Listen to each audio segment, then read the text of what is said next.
the moment of the weekend that had everybody talking from SmackDown was the return, Bully, of Zack Ryder to the main roster. The good and the bad of Zack Ryder. The bad is not necessarily bad, but you'll get what I'm talking about.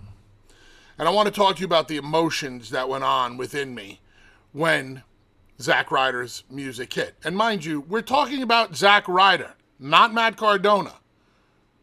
Zack Ryder was created within the WWE. Zack Ryder was the character that Matt Cardona portrayed in the WWE. Thus, that's why Zack Ryder came back to the WWE and not Matt Cardona. Bully Ray is just as big of a name as Bubba Ray Dudley was in the WWE. You're not going to see Bully Ray in the WWE, whether that's on LFG or, backstage or anything. That's the intellectual property created there. It was created in ECW, but you get my point. Zack Ryder is the creation of the WWE. So they're not going to do business with Matt Cardona. They're going to do business with Zack. So, in an instant, the high and the low of hearing Zack Ryder's music play. The high of, wow, this is really cool. Because I'm happy for Cardona. There is, the whole always ready thing. That's a shoot. Cardona keeps himself in fucking main event of WrestleMania shape every single day. Because Cardona knows you never know when the phone is going to ring. And he's always ready for that phone to ring. And Cardona looks as good, if not better, than many of the men on that WWE roster. So I hear that music play and I get excited for him. I'm like, wow, this is great. He's getting this opportunity. And then immediately after that, do you know what I said to myself, Dave? He's going to lose. Ding, ding, ding. Circle gets a square. There's no way in hell, no matter how well they did the finish too, with the Rough Rider, then the BFT, the BLT, whatever he calls it, there's no way in hell I thought that Zack Ryder was going to beat LA Knight with the way they're trying to get LA Knight to the top of that card.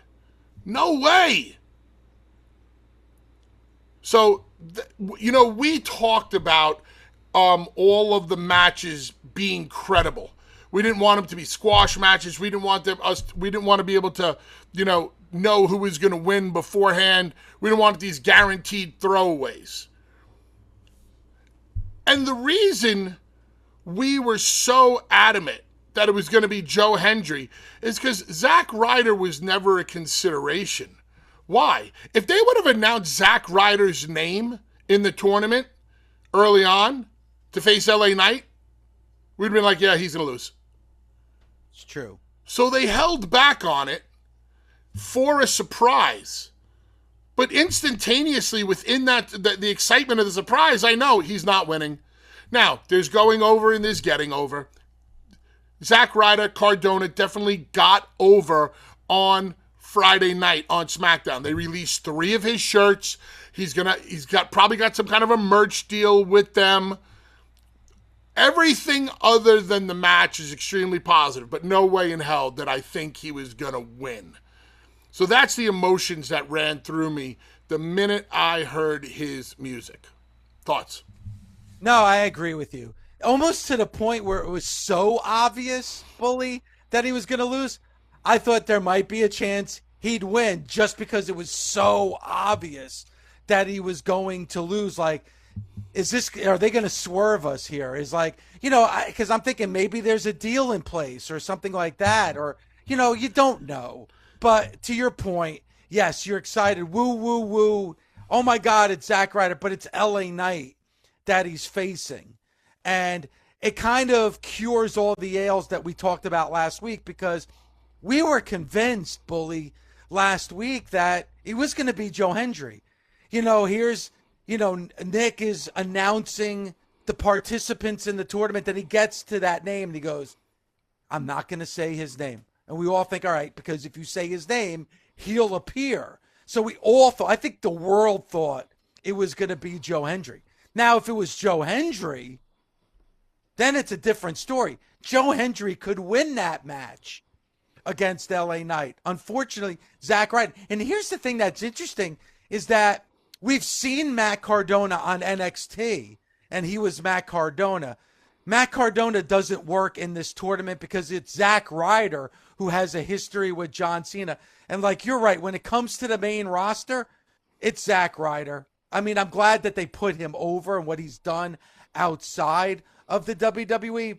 But to your point, Bully, almost to the second that you did, oh my God, it's Zack Ryder. And then before he even got to the ring, I'm like, he's going to lose. That's it. So, I mean, it's put in place for the surprise, the shock of it all. It was fun. They did well. They had a good match. LA Knight's in phenomenal shape, but then I look across the ring and I see Matt Cardona, and I'm just like, holy shit. Chelsea Green is a lucky girl to have Matt Cardona. Yeah. I mean, he's definitely in phenomenal shape, and makes me wonder, he would be perfect in the WWE. No? No, time out. Pump the brakes. Go ahead. Why would... you know where he would be perfect in the WWE? If they put him into the storyline with Chelsea and Ethan. And I think I think that would be a great story, because there's Ethan and Chelsea, and it's like, wait a second here. I think there's a big story that could be told.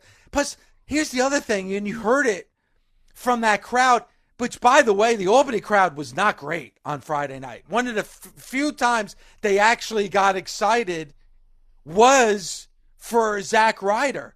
I think the fans would love to see him back in the WWE. Yeah, but what do you do with him? What do you do with him? Yes, the natural story, him with Chelsea and Ethan, and hey, you're my wife. What are you doing with this guy? And she's like, whatever, the back and forth. And Zach's like, well, if you're not going to tag with me, I'll go find somebody who will. And then, all of a sudden he comes out with, I don't know, Steph DeLander again, or find somebody from Chelsea's past that Chelsea doesn't like, or one of the girls that Chelsea doesn't get along with. There's a story there. There's some fun shit there with the three of them and a possible fourth. But other than that, I don't know what you do with Zack Ryder. What do you do? Create another internet championship or there's so many guys and gals on the roster right now struggling to find their spot, just hanging out and, in the mid card. What you do? Zach would be in the mid card. He was in the mid to lower card when he was there. What has he done? What are they going to do? Have death matches? They're not going to have death matches. But and listen, Matt's going to be on obviously his regular slot tomorrow with Sam at 1:00. But I want to hear from him, because it's interesting, like what you just said, Bully. Obviously, when we talk about somebody who's conquered the independent scene and life outside of the WWE, case number one of success is Matt Cardona. I don't think there's any argument. Everybody should follow the blueprint of Matt Cardona. But I'm wondering at this stage of his career if he would be okay being a mid-card talent in the WWE as opposed to what he's doing on the independent scene. Cardona is all about the money. Pin me, pay me. Cardona knows this is business. And that's what it's all about. So if they offered Cardona a big contract to come back as a mid-carder, I think he'd give it serious consideration. Because that guaranteed check, even Cardona, as great as he is at humping the road and making great money everywhere else out there in the world except the WWE, even he's tired of the grind.